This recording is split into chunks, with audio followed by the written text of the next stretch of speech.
Pathologic 3 has launched. The creators of Phasmophobia are spending their millions on you. And we have a release date for that skill-based shooter we've been tracking. It's the Indie Radar on the Gamer Buff. Jefferson Carps with me, as always, is the Dove. And away we go. Pathologic 3 is here. What's up, Dove? Not much. How you doing, bud? I'm doing great. Tell me about it. Come on. What are we looking probably at? shouldn't be laughing so much. This game is pretty intense, and the whole series has been like they pretty much make you, debate whether or not you want to help one person or humanity. Spock's Choices, the many versus the few. Choices, baby. That's what it's all about. And you go through the narrative, and everything evolves throughout it. In Pathologic 3, same principles. They're changing it up with kind of the investigation.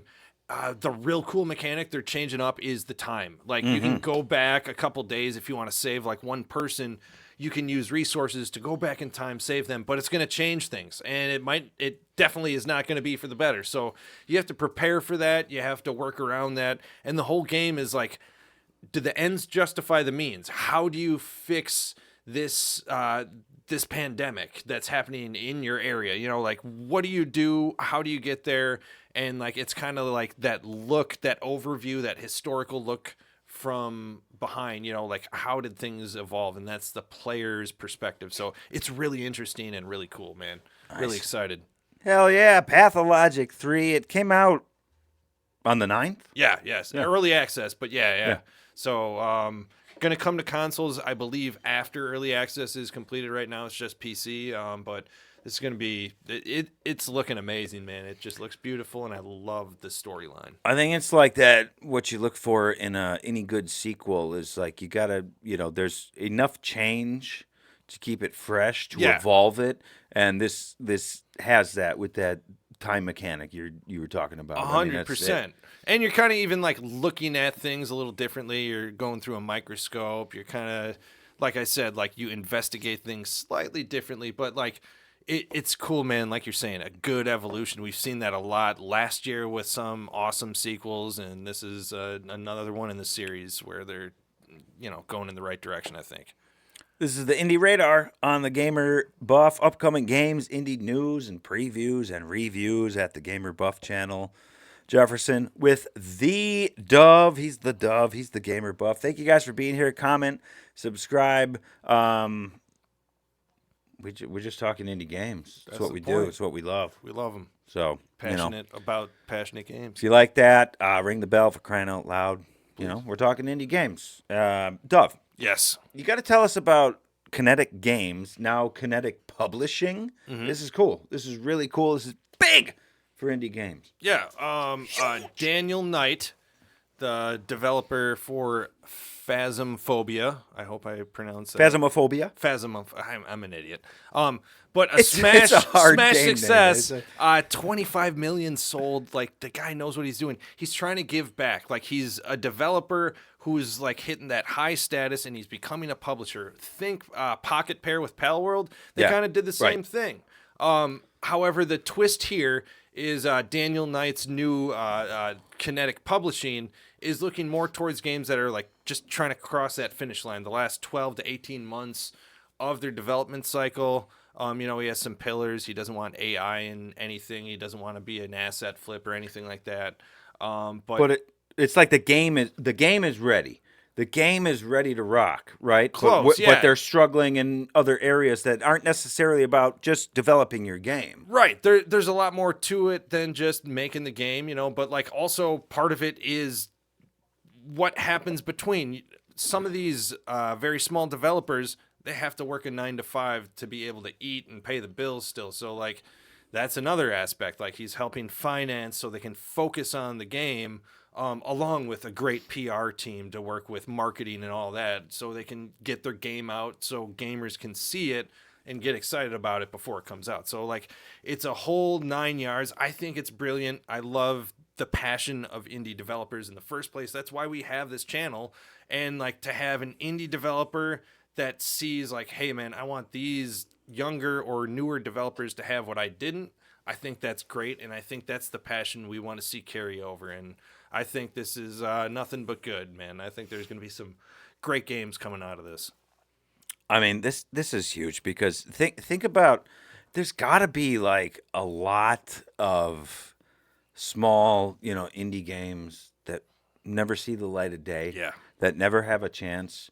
That could have been like the next Hollow Knight or something because they just couldn't figure out, the trademarks and the marketing and all that stuff Right, because you know what they're game developers Exactly. and they're solo or a small team or something. They don't know anything about any of that. Right. And to have someone we need this in indie gaming. We need it. 100%. I think this is what's going to help indies maybe surpass the AAA market is stuff like this. Indies helping indies. Like, indie developers are more passionate in my eye, and you see that product come to life. So to get that passion translated into the publishing aspect to help those other folk who, like you said, they're focused on writing good game code or making beautiful like pixel art or whatever they're like their graphic, working on fine-tuning their game. They're not always great at like researching which marketing sectors or like groups that they want to hit for their game. Like they just want to make a great game. Other people should focus on that. I think that's a great idea. And so and we saw the Pocket Pair do this, the Pal World developers. Now, Pocket Pair Publishing, so many games in the works, including Nevergrave, The Witch and the Curse, which is that kind of like, you might take one look at it and say, well, this is a Hollow Knight ripoff. It's inspired, maybe, buy it, but it's a up to 4-player co-op. I mean, it's different, and that game looks cool. And the fact that Kinetic Publishing is now a thing. I want more and more of that because I don't want to miss out on some of these kick-ass, smaller games actually being published. Yeah. They're being developed. We need them to be published, and this is a big thing. This is great. So, here's a plug. Let's watch indie trailers. Please. With Doc Adams. New episode this week featuring brand new release trailers. So not new release, brand new reveal trailers is what I'm trying to say, but I'm dumb. Check out the playlist. Let's watch indie trailers at the Gamer Buff channel. About a month ago on Let's Watch Trailers, we took a look at a little game called StarRupture. It has launched to early access. What was it? The no, StarRupture. Someone inserted into my notes. Oh God, Kyrie Irving. Which, if you watch the episode, was a Doc Adams joke. StarRupture. He's an NBA star. Oh, he that's ruptured right, his yes. Achilles. Yes, and that's I where you're hate going him with so that. much.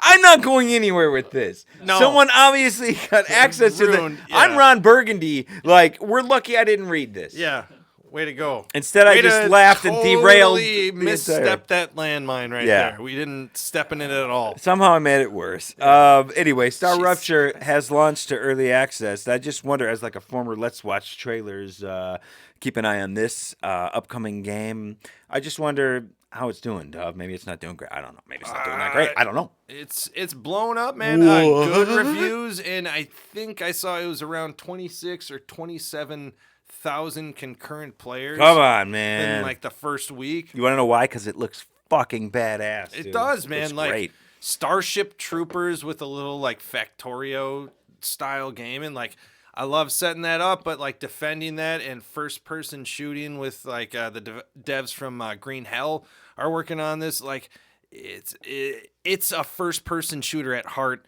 and I like shooting those little bugs, man. It really makes me feel like Starship Troopers. I love that movie. Love the man. bugs. I love sci-fi shit, and like that just drove it home for me. I'm like, yes, this game looks awesome. We watched a trailer earlier tonight, pre-show. We were hanging out in the Aaron Garagers, and we were watching some StarRupture gameplay and some trailers.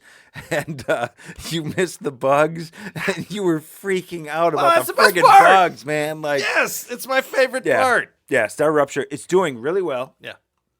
It looks incredible. It does. And if you like doing the early access thing, like believe me, if you like doing that and you're passionate about it, these developers want you to do that. And they want to hear from you. That's why they launched 2 early access. They're developing this game, and I mean, get in there. Hell yeah, man! Like, just check out the trailers. It looks great. The first person shooting is what's going to cement things for people. There's a lot of good Factorio style games out there. We even like Kentum's kind of like a 2D one that was trying to get in there. Yeah, That's a genre Kent. that's going to get big, but the first person shooting in this just really, for me, was like, okay, now we got something here. If you can nail that down. That was always kind of like what held back No Man's Sky for me. It just didn't pop because, you know, the combat wasn't there. The exploration was there, the building, the survival was all there, but combat, it's got to hit, and I think that's what we're going to have here at StarRupture. I hope so, people man. People are loving it. I hope so. I hope that's why people are loving it. I hope that's why it's doing well, because if StarRupture has that down, I mean, the story of it and just the views of it. I mean, right? The scenic look of this thing is unbelievable. It's gorgeous. It's incredible. Makes you want to play it. So if you could step in there and play it, and you got that FPS that's killing it. Keep up, yeah. I mean, like